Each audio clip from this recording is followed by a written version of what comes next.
Sir, ये similar triangles क्या होते हैं? उससे समझने के लिए पहले सिमिलर फिगर्स क्या होते हैं जानना ज़रूरी है। सिमिलर फिगर्स वो फिगर्स होते हैं जिनका शेप सेम होता है, पर हाँ इनका साइज सेम या डिफरेंट दोनों हो सकता है। सिमिलैरिटी डिपिक्ट करने का ये सिंबल होता है। अब समझते हैं कॉन्ग्रुएंट फिगर्स। जिन फिगर्स का शेप और साइज दोनों सेम होता है उन्हें कॉन्ग्रुएंट फिगर्स कहते हैं। इन दोनों डेफिनेशन से हमें पता चलता है कि हर कॉन्ग्रुएंट फिगर सिमिलर होता है, पर हर सिमिलर फिगर कॉन्ग्रुएंट नहीं होता। नाउ लेट्स सी दो पॉलीगॉन्स के सिमिलर होने की क्या कंडीशंस होती हैं जब उनके नंबर ऑफ साइड्स सेम होते हैं।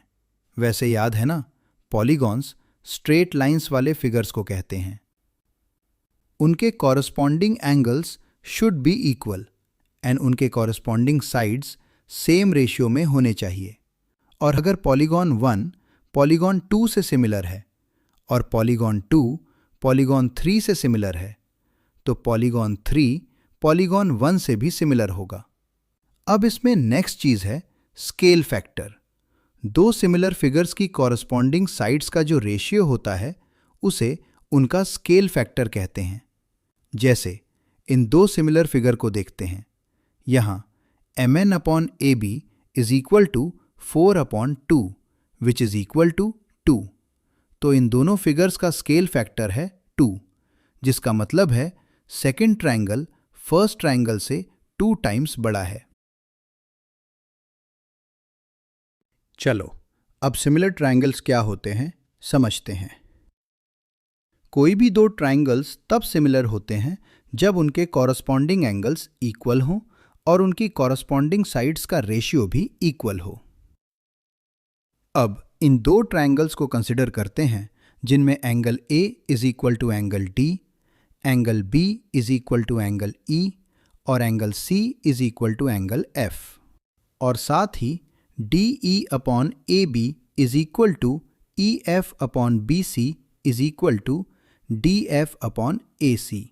तो ये दोनों ट्रायंगल्स एक दूसरे से सिमिलर हैं। ऐसे ही जिन ट्रायंगल्स के कॉरस्पॉन्डिंग एंगल्स इक्वल हों तो उन्हें इक्विएंगुलर ट्रायंगल्स कहते हैं। और याद रखना, दो इक्विएंगुलर ट्रायंगल्स में किसी भी दो कॉरस्पॉन्डिंग साइड्स का रेशियो हमेशा सेम होता है। समझ गया सर, अब तो शैतानों की खैर नहीं।